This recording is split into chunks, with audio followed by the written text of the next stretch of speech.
Bonjour, Gemara de Ta'anit. On est à la page 7a, on continue nos petites braïtotes un peu éparpillées ici et là. Et voilà une nouvelle qui va continuer dans le registre dans lequel on discutait. On discutait en fait de comment étudier la Torah, l'ishma ou l'olishma, etc. Là, on était dans ce registre, ou bien dans le registre de la pluie, ou le registre de la résurrection des morts, etc. Enfin, ce sujet-là. Alors, ici, on continue, on poursuit donc avec Rabbi Irmia. Amar les Rabbi Irmia, les Rabbi Zera. Rabbi Irmia a demandé à Rabbi Zera. L'été mar litne, le maître, pourrait-il venir enseigner un cours de halacha? Amarle, Rabbi Zera lui a répondu, Chalash les bail velo yachilna. Je me sens défaillir et je suis incapable d'enseigner. Lema marmileta de agadata. Rabbi Yirmia lui a alors demandé, mais est-ce que le maître pourrait-il peut-être prononcer une parole de Haggadah? Amarle, il lui a répondu, Rabbi Zera, toujours, Achi Amar Rabbi Yochanan. Rabbi Yochanan a enseigné ce qui suit. Maï dirtiv, quel est le sens de ce qui est écrit? Ki haaretz, haaretz hasadeh. Car l'homme, Ki ha-adam, je me disais bien, il y avait un problème. Haaretz hasadeh, car l'homme est un arbre du champ. D'accord? Donc, quel est le sens de la phrase quand il a été enseigné, car l'homme est un arbre du champ? Deutéronome, chapitre 20, verset 19. Vechi Adam Aetz Sadehu. Or, est-ce que l'homme véritablement est un arbre du champ? Avez-vous déjà vu pousser des hommes dans les champs? Et là, Mishum dirtib. En fait, ce verset compare l'homme, évidemment, l'arbre. Donc il dit, dans le sens de ce qui est écrit, à propos d'un arbre fruitier dans un autre passage, qui est toujours au même endroit, là-bas au chapitre 20, car tu en mangeras, mais tu ne la battras pas. Urtiv est aussi dans le sens de ce qui est écrit sur d'autres arbres, ceux qui ne donnent pas de fruits, donc toujours dans le même endroit, c'est le même verset là-bas, chapitre 20 du Deutéronome. Oto tashrit vecharata, tu le détruiras et tu l'abattras. Ha-ketzad, comment cela? Im talmid chacham hagun hu, s'il s'agit d'un érudit en Torah vertueux. Mimenu tochel veoto lotirot, tu pourras en manger de lui et tu ne l'abattras pas. Veimlav, mais s'il s'agit d'un érudit en Torah mais qui n'est pas vertueux, oto tashrit vecharata, tu le détruiras et tu l'abattras, sous-entendu, tu le fuiras, nous explique le commentaire ici. Alors, juste la phrase qui a été citée de la Torah, c'est une phrase qui succède à l'interdiction de détruire les arbres fruitiers lors d'un siège d'une ville. Donc, lorsqu'on faisait le siège d'une ville, Dieu avait ordonné de ne pas détruire les arbres fruitiers, parce qu'il va se nourrir un jour ou l'autre de ces arbres, donc tu ne détruis pas ces arbres.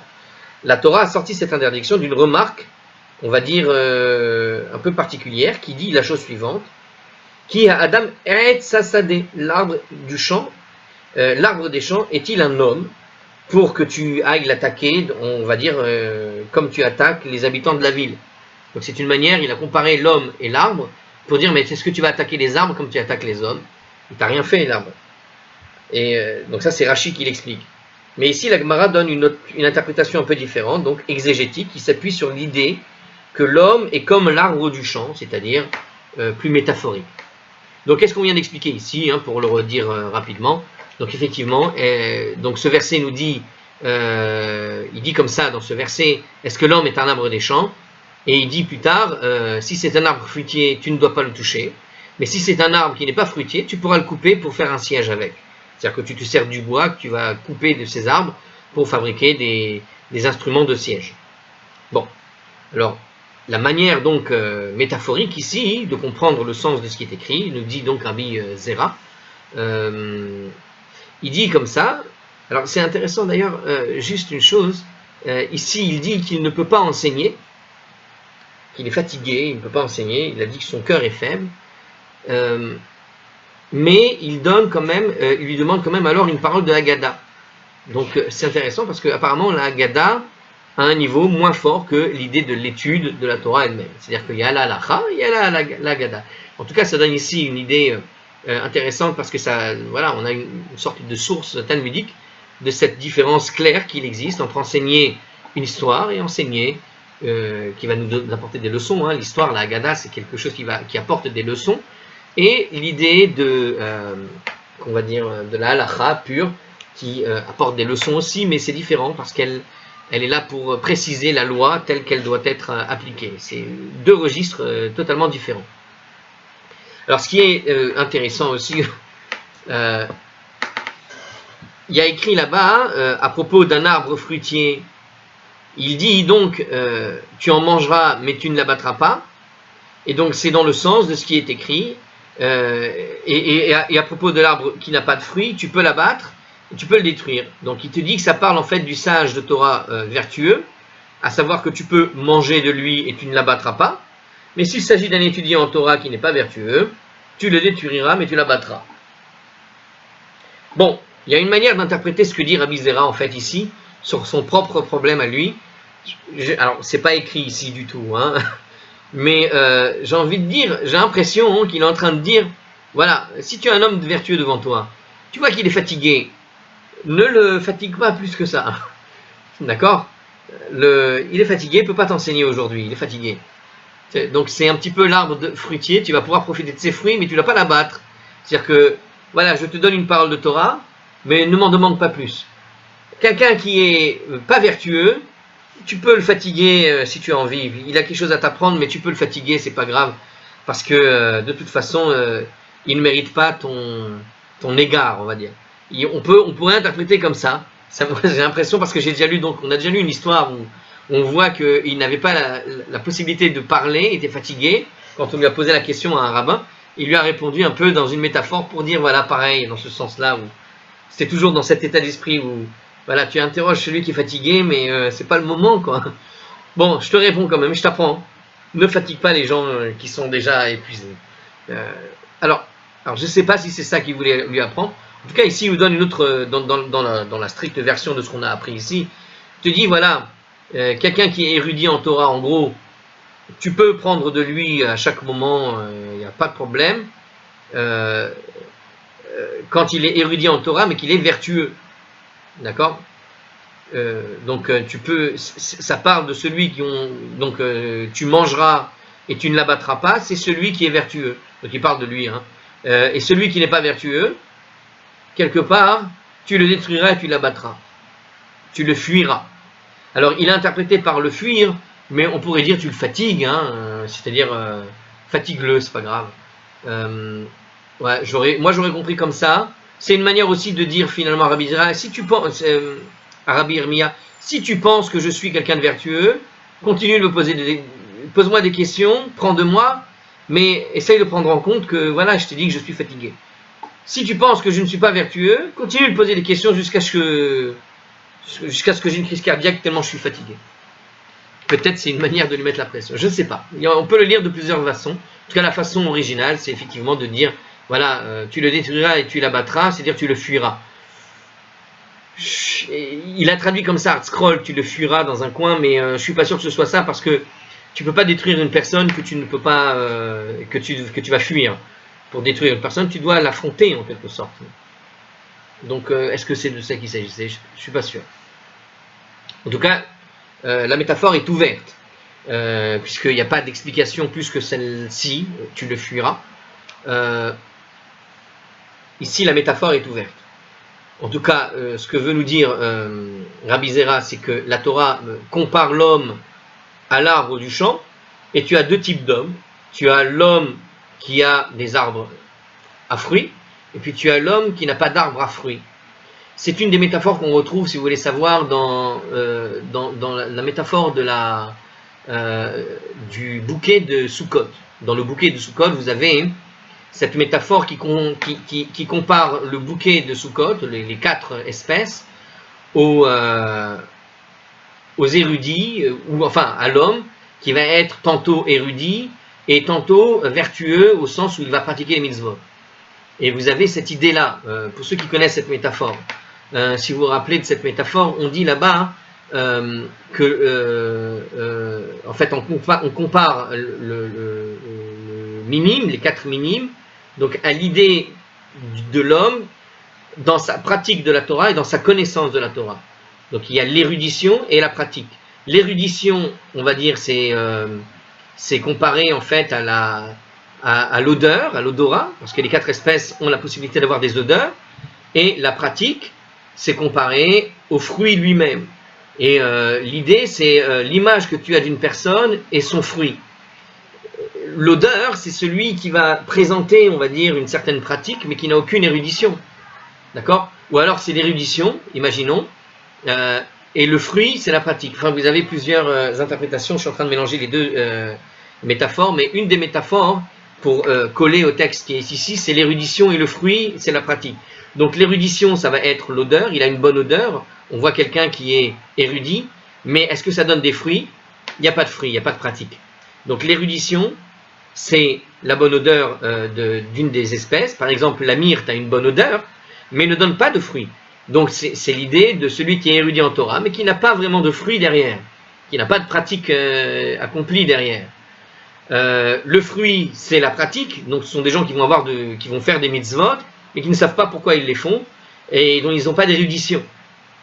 C'est l'exemple, dans les 4 espèces, par exemple, de la date, du lulav. Le lulav, c'est le palmier. Le palmier donne des dattes, donne des fruits, mais il n'a pas d'odeur. Donc on a un fruit, on a une espèce qui n'a pas d'odeur, donc il n'a pas d'érudition, mais il a des fruits, il y a quelque chose de concret, c'est-à-dire la pratique des mitzvot.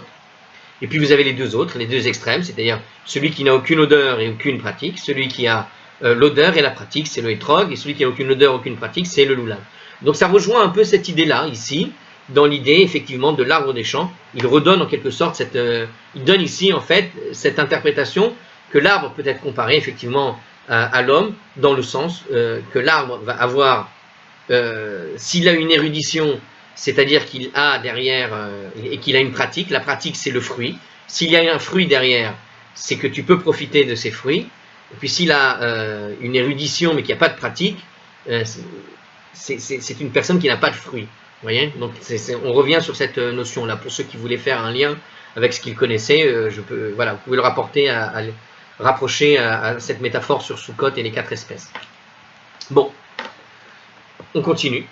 La Gemara cite d'autres enseignements relatifs aux avantages que présente l'étude de la Torah, avec maintenant, cette fois-ci, des partenaires. Juste une petite pause, 2 secondes, enregistrement. Alors, voilà.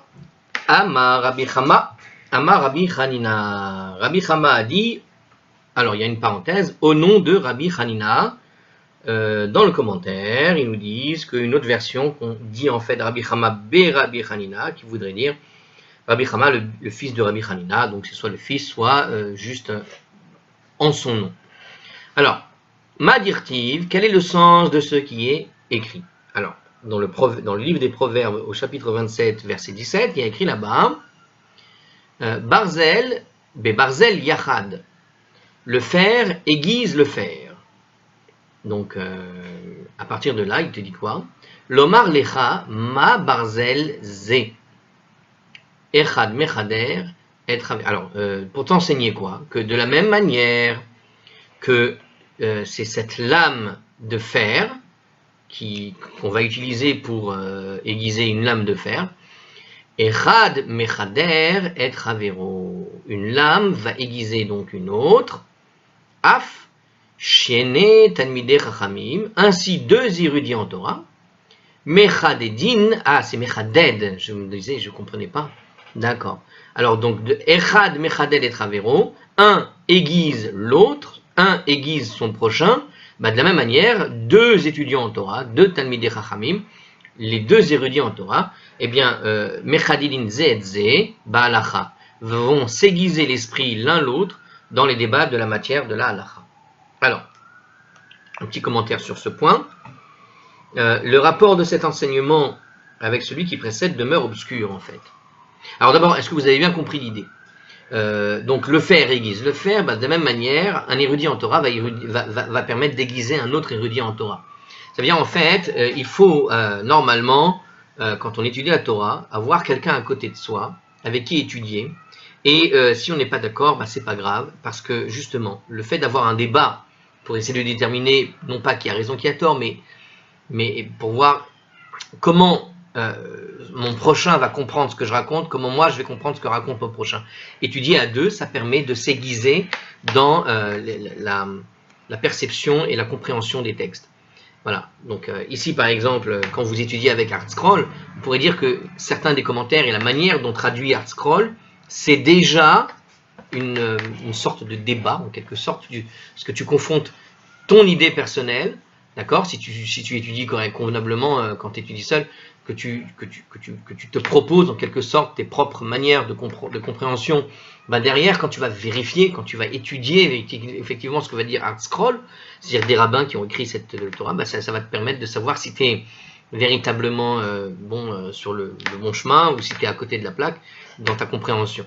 Bon, mais alors évidemment ça ne suffit pas. Le mieux c'est d'avoir quelqu'un en direct, c'est-à-dire une personne avec qui tu vas pouvoir échanger sur ce que tu lis. Et de cette façon, ça va aiguiser ton esprit, quoi. Ça va te permettre d'avoir une meilleure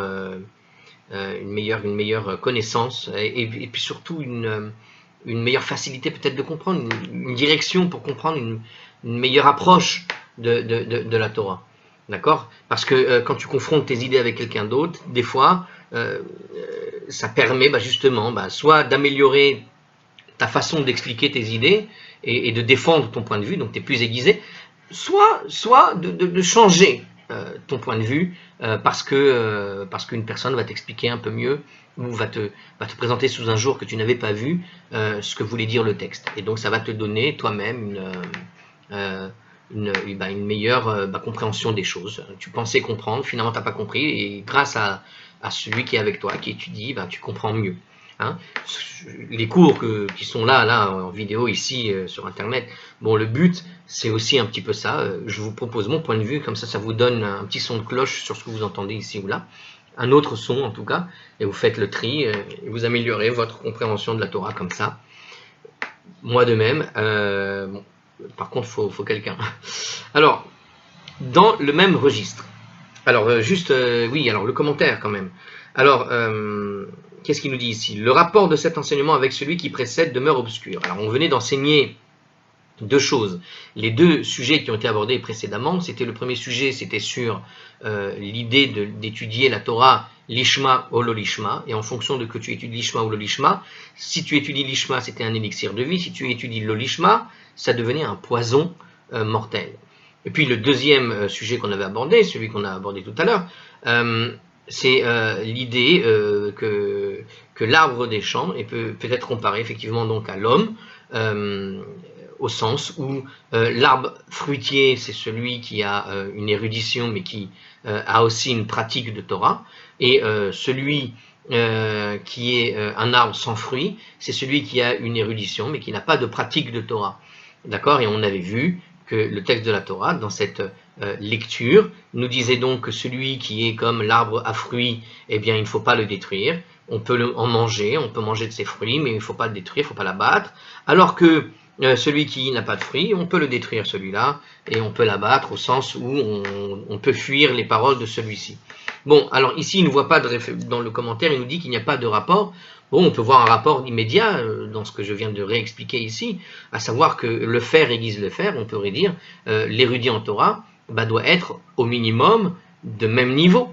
C'est-à-dire qu'il faut chercher une personne qui a un niveau, qui est dans l'esprit de celui qui a une pratique et qui a une certaine vertu. On pourrait dire d'ailleurs que d'une certaine manière, la pratique des mitzvot n'est pas toujours la même pour les uns et les autres.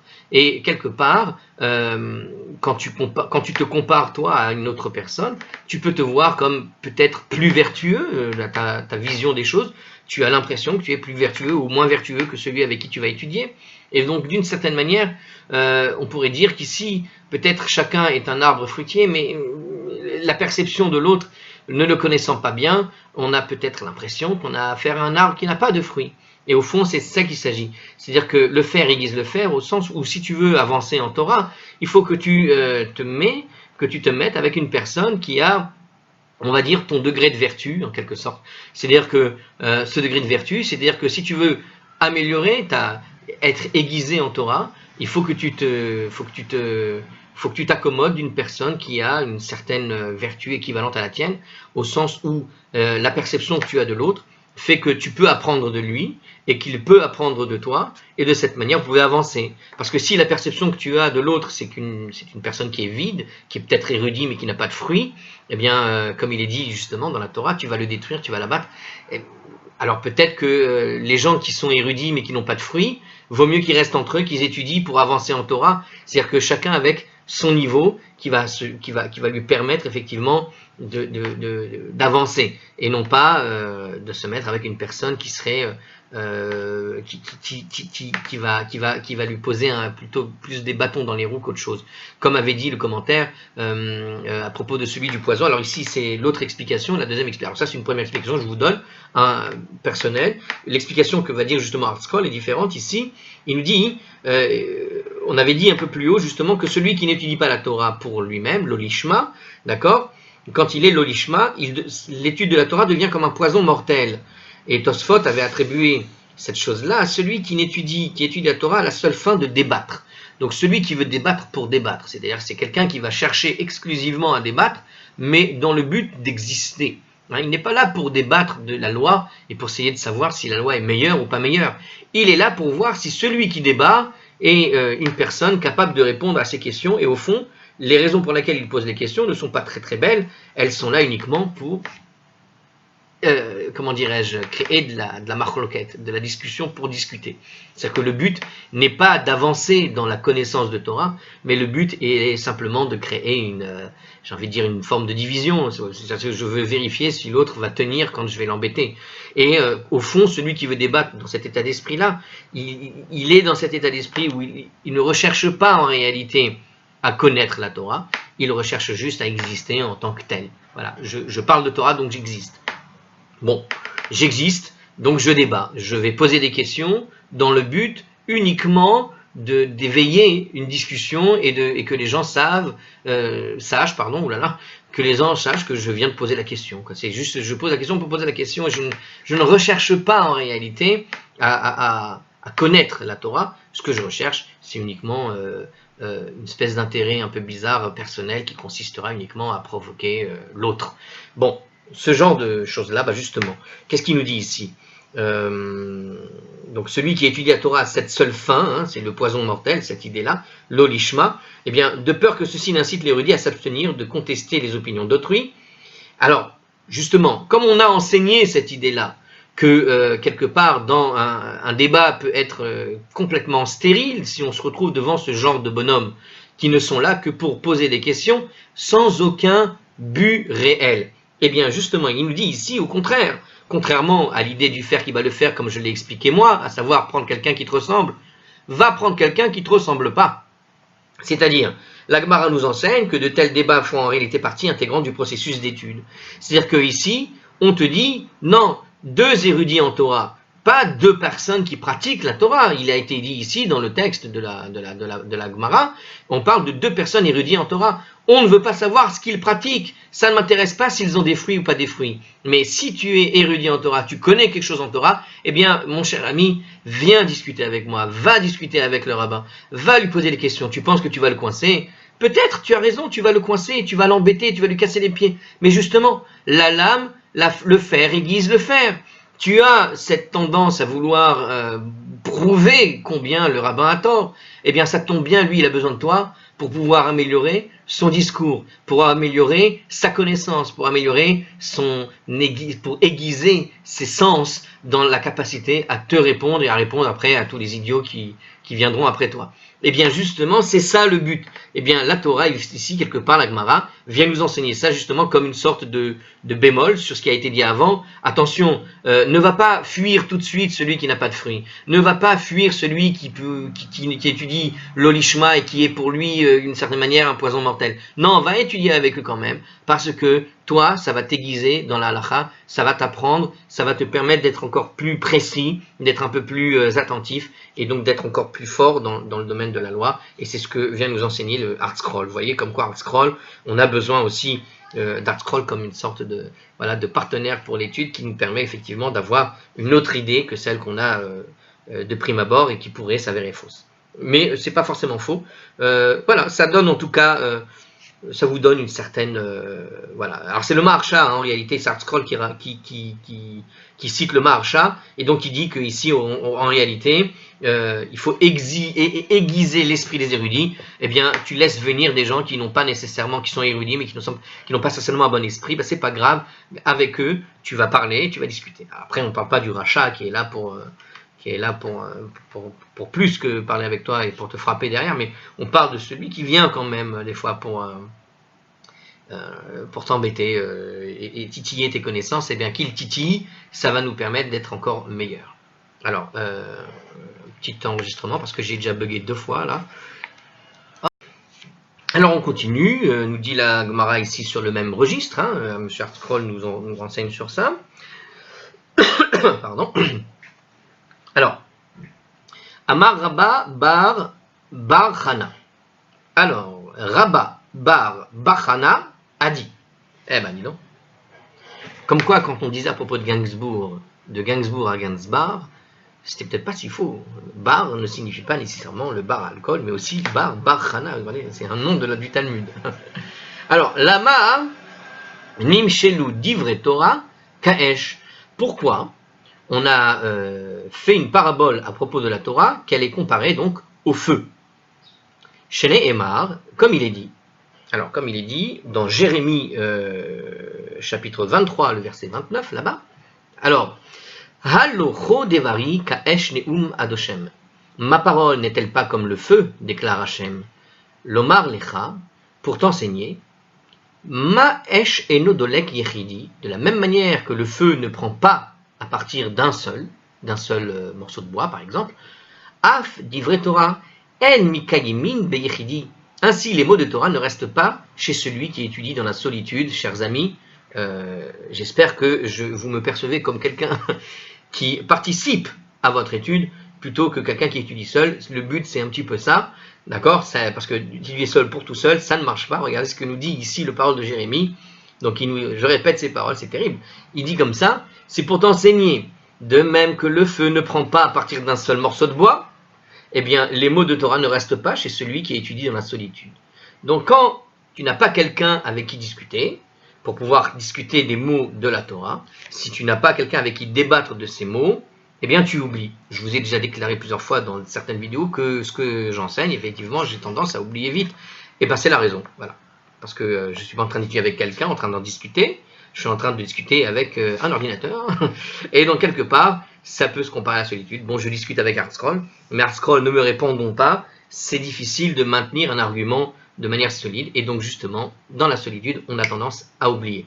En tout cas, celui qui veut étudier et qui veut garder ce qu'il étudie, eh bien, je vous conseille donc d'aller en parler.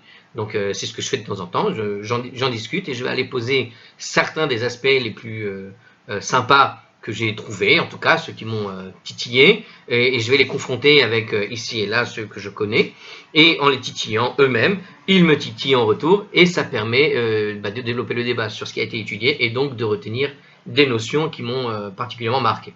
En tout cas, je vous conseille de le faire quand vous étudiez la Gemara. Si vous étudiez avec quelqu'un, ce que vous avez étudié, vous le retiendrez mieux avec une personne à côté de vous, plutôt que d'étudier seul, et surtout si vous confrontez les idées. La confrontation d'idées, c'est ce qui fait que vous améliorez votre discours, ce qui fait qu'on améliore son et sa perception des choses. Hein. On aiguise son esprit, et puis on retient les choses. Il nous dit ici la chose. En tout cas, ici, la métaphore, elle est sur le bois. Regardez un morceau de bois tout seul. Il ne prend pas. Vous mettez un morceau de bois, vous mettez du feu, vous essayez de l'allumer, ça ne prend pas. Vous mettez beaucoup de morceaux de bois ensemble, là, ça commence à prendre, et ça devient une Madora. Oh là là, j'ai oublié le mot en français. Incroyable ça. Ça devient un flambeau. Comment tu dis quand un bûcher, quelque chose comme ça. Alors, il nous faut un commentaire. Il nous dit ici. Alors voilà, Rachid nous explique tout simplement à propos du morceau de bois. Il nous a parlé d'un morceau tout seul, ça prend pas. Et il nous dit Rachid, il faut au moins 2-3 morceaux de bois pour allumer un feu. Parce qu'un morceau de bois tout seul, en général, un peu de vent, paf. Donc il faut quelque chose qui provoque une sorte de, si vous voulez savoir comment ça marche, hein, qui fasse une sorte d'écran avec le vent pour que ça l'atténue et qu'il n'y ait que juste ce qu'il faut de vent pour que le bois se prenne vraiment. Et non pas un seul morceau, ça a du mal à rester devant le vent. Alors ensuite, qu'est-ce qu'il nous dit ici? Un autre commentaire. Oui. Alors non, pas encore. Alors justement, en tout cas, on a expliqué ça. Alors qu'est-ce qu'il nous rajoute? Vehayinu de Amar Rabbi Yosef Bachanina. En fait, c'est en substance que Rabbi Yosef Bachanina a dit. Donc il s'avère qu'on va répéter ce qu'on vient de dire, sous mais cette fois-ci du point de vue de Rabbi Yosef Bachanina. Alors qu'est-ce qu'a dit Rabbi Yosef Bachanina? Comme il est écrit, donc quel est le sens, pardon, Maï Dirtiv? Quel est le sens de ce qui est écrit? Donc il prend un passage, alors ici qu'il vient d'où? Il vient de Jérémie cette fois-ci encore, mais dans le chapitre 50 au verset 36, donc quelques chapitres plus loin, hein, une vingtaine. Donc qu'est-ce qu'il nous dit ici? Là-bas il est écrit, quel est le sens donc de Cherev kol abadim ve noalo? Un glaive sur les solitaires et ils deviendront sots. Qu'est-ce que ça veut dire? Et après il continue. Alors Cherev shel soal son ehem shel talmidei chachamim. Ça signifie en fait un glaive sur les ennemis de ces érudits en Torah. Alors qu'est-ce qu'il dit ici? Alors d'abord, pris dans le sens littéral. Si on explique le sens littéral, un glaive sur les solitaires et ils deviendront sots. Qu'est-ce que ça veut dire? Ça veut dire que, pris dans le sens littéral, le verset annonce en fait la chute de la Babylonie. C'est-à-dire que si on se réfère à la prophétie de Jérémie, là-bas, le glaive sur les solitaires, ils deviendront sots. Les solitaires, c'est une référence apparemment aux Babyloniens. Dans le contexte, c'est un châtiment contre les crimes qu'ont fait les Babyloniens contre le peuple juif. Dans ce contexte, Badim se traduit par les menteurs, et ça désigne en fait les oracles de Babylone. C'est ce que nous explique Rashi là-bas. Donc si vous regardez le livre de Jérémie avec le Rashi, il vous explique là-bas, de le contexte, on parle en réalité de ces oracles babyloniens. C'est la chute de Babylone qui est prévue dans ce texte. Toutefois, la Gemara donne à ce verset un commentaire plus exégétique, plus métaphorique, justement, qui s'appuie sur la traduction de Badim par l'idée de solitaire. C'est-à-dire que Badim peut à la fois être compris dans le sens de oracle, et donc l'oracle de Babylone, ce sont les Badim, ou bien dans le sens en hébreu pur, qui veut dire ici, le être seul, boded, badad, celui qui est seul, solitaire. Donc, traduit dans le sens du solitaire, ça donne le glaive effectivement sur les solitaires, et ils deviendront sots. Alors, qui sont ces solitaires? Eh bien, ce sont ceux qui étudient la Torah seuls, justement. Cherev, al son ehem shel talmidei chachamim, ça signifie un glaive sur les ennemis de ces érudits en Torah. Alors, pourquoi il dit les ennemis ici? C'est un euphémisme. Alors, c'est un euphémisme pour les érudits eux-mêmes. Quel est l'ennemi de l'érudit? C'est la solitude. C'est-à-dire quoi? Il est fréquent dans le langage des sages de s'abstenir d'associer directement Israël ou les érudits en Torah ou autre à une expression qui connote un châtiment. Alors, ils utilisent plutôt un détour à travers une expression. Donc, quand il dit les ennemis de ces érudits, en Torah, c'est sous-entendu ici, dans le langage qui est ici. Alors, c'est la suite peut-être du texte, je ne sais pas. Non, alors il parle ici que ce sont les ennemis des érudits en Torah. Pourquoi? Chez Roskin Bad, Bedad, Batorah, parce qu'ils se consacrent individuellement à l'étude de la Torah sans un partenaire. Velorod est là, chez Mitapeshin, et non seulement cela, mais ils deviennent en plus des gens stupides. Donc ici, l'ennemi, on pourrait dire de l'érudit en Torah, c'est la solitude. Et ce sont des ennemis des érudits en Torah en général, parce qu'à cause de cette étude seule, n'ayant pas quelqu'un pour leur expliquer le sens des mots. Alors, vous, c'est pas pareil, vous avez votre ArtScroll devant vous, encore une fois, et Monsieur ArtScroll vous explique tout, avec ses commentaires à l'intérieur. Donc, quelque part, vous avez un meilleur sens, mais même avec les commentaires, des fois, les gens, ça suffit pas, on peut comprendre de travers. Et donc, quelque part, c'est une forme d'ennemi. L'ennemi, c'est la solitude, la compréhension, on va dire, seule des choses. Donc il nous dit ici, en tout cas le texte, donc le glaive sur les ennemis de ces érudits en Torah, parce qu'ils se consacrent individuellement à l'étude de la Torah, sans un partenaire. Velorad est là, chez Mitapshin, et pas seulement, mais ils deviennent carrément idiots. N'ayant pas de partenaires qui vont corriger les erreurs, évidemment, celui qui étudie en solitaire est susceptible de commettre, bien sûr, des erreurs du point de vue de la halacha. C'est-à-dire, si tu lis le Talmud et que tu veux en tirer la halacha et tu comprends pas ce que dit le Talmud, et que tu l'étudies seul, eh bien d'une certaine manière, alors là, effectivement, il y a l'étude du Talmud. Moi, je vous ai déjà invité à lire le Talmud pour vous aiguiser l'esprit, pour apprendre à être plus intelligent, j'ai envie de dire. Essayez de deviner à l'avance ce que va dire le Talmud. Ça vous permet d'échanger avec les rabbins du Talmud il y a 2000 ans. Et donc, ça vous permet aussi d'apprendre à avoir tort, en quelque sorte. Parce que quand vous pensez avoir juste, et que voilà que la Torah et que le sage vous donne une autre réponse, eh bien, quelque part, vous apprenez à avoir tort.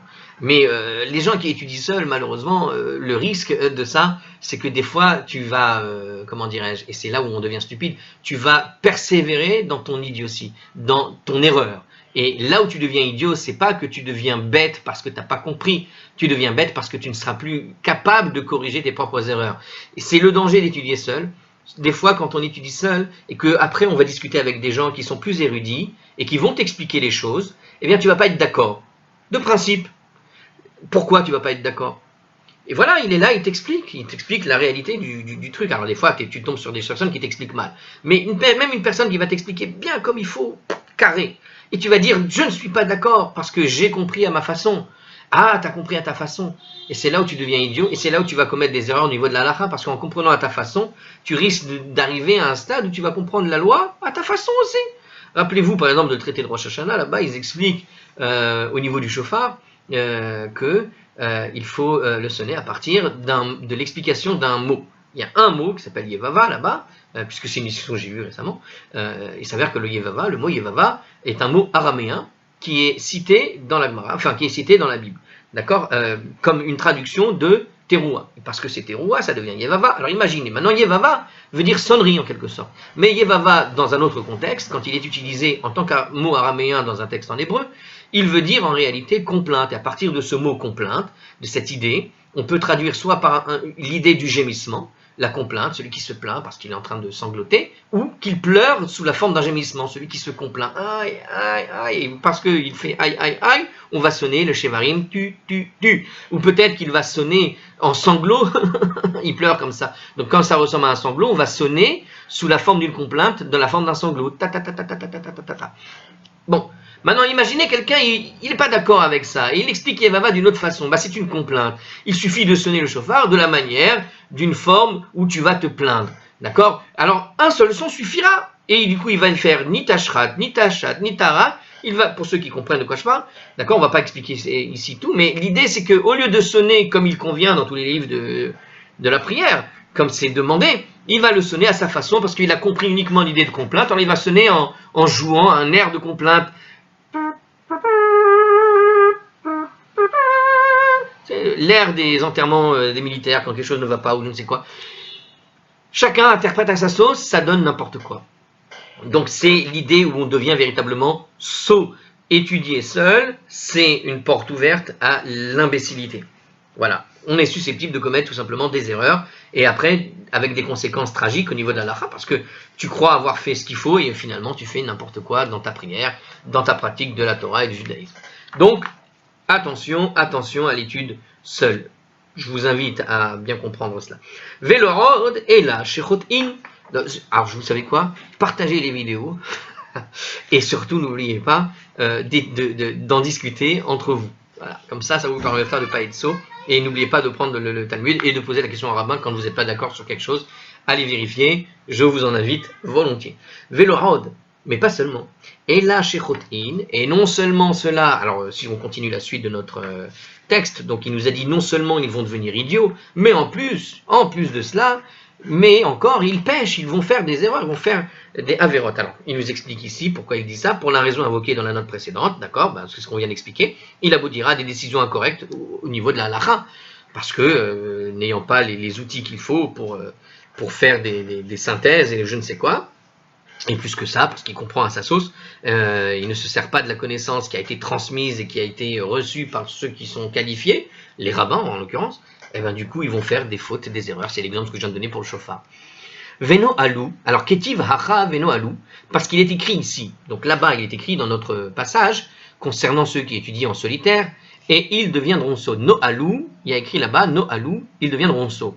Et il est écrit ici, urti vatam, et il est écrit par ailleurs, donc dans un autre endroit, dans le livre des Nombres, au chapitre 12, au verset 11, pour ceux qui veulent savoir, et c'est M. Hartzkroll qui vous le dit, Asher no'alnu va asher chatanu, ce passage qu'on lit à chaque fois qu'on fait les ta'achanonim, pour la prière du matin, lorsqu'on fait les supplications du matin, c'est ce passage qu'on récite à la fin, comme nous avons agi de façon stupide, no'alnu, et comme nous avons péché. Donc on voit ici, dans ce passage, que la stupidité, elle est très proche de l'erreur. Le péché vient de l'idiotie, de la stupidité. Tu pêches parce que tu as été stupide, parce que tu as compris à ta sauce, parce que tu as voulu interpréter à ta manière pour pouvoir te donner l'autorisation de faire ce que tu avais envie en fait. Ça vient de là. On constate que le verbe no'alnu est utilisé, le verbe en hébreu qui devient so, est utilisé aussi comme synonyme du péché. D'accord? Et c'est pour ça que vous savez, dans la Torah, il y a une obligation d'étudier la Torah, la Gemara.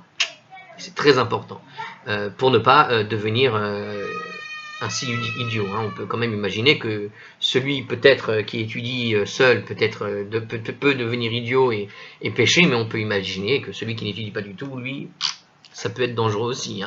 Ainsi, la faute est associée à ceux qui étudient de manière solitaire dans notre passage. Quelque part, la solitude aboutit à la stupidité aboutit à la faute. Donc on voit que celui qui étudie de manière solitaire va jusqu'à la faute, on nous dit ici. Car le même verbe no'alnu, no'alo, est employé à propos de ces étudiants solitaires. C'était le verbe qu'on avait utilisé au début du passage de la Gemara ici. Alors on continue. Ve'iba'it ema me'acha. Mais si tu préfères, dis que le lien entre le verbe no'alnu et la notion de péché peut être déduit du verset suivant, parce qu'il y a un verset qui va nous faire le lien. Si tu n'es pas d'accord avec ce jeu de mots entre no'alo et no'alnu, alors peut-être tu as un autre endroit dans la Torah, dans Isaïe chapitre 19 au verset 13, qui dit comme ça, No'alu, Saret, Tsoran, etc. Les princes de Tsoran sont devenus stupides, No'alu. Donc on vient bien le terme de stupidité, mais il continue comme ça. Veit'u et Mitzraïm, et ils ont égaré l'Égypte. C'est-à-dire que là-bas, dans un autre contexte, on a vu que les princes de Tsoran sont devenus stupides, et à cause de cette stupidité, ils en sont arrivés à fauter envers l'Égypte. Ils ont égaré l'Égypte, puisque l'Égypte est synonyme de péché. Ils ont égaré l'Égypte. Donc ce verset associe donc toujours, encore une fois, le mot no'alu, au péché. Et ici, c'est le mot qu'on a utilisé pour parler de la solitude, l'idée du bois qui brûle tout seul. Donc c'est celui qui étudie seul. Eh bien, ça ne prend pas, le feu ne prend pas, il ne se propage pas, et ça entraîne le péché au final. Donc étudier seul entraîne le péché. Je vous invite à ne pas étudier seul. Regardez la vidéo à deux, mais regardez la vidéo, c'est déjà étudié un peu avec moi. Donc vous n'êtes plus tout seul. C'est quand vous êtes tout seul devant votre livre à lire bêtement ce qui est écrit et ne pas avoir les commentaires et interpréter à votre sauce qui pourra poser problème. Donc si vous n'êtes pas d'accord avec moi, ce sera très bien pour moi et ce sera très bien pour vous, parce que ça veut dire que vous êtes deux à étudier, moi et vous, mais pas seul. Et c'est ça qui est important. Je vous dis à la prochaine sur le thème similaire. On va parler maintenant de Rav Nachman bar Yitzhak juste après dans une autre vidéo.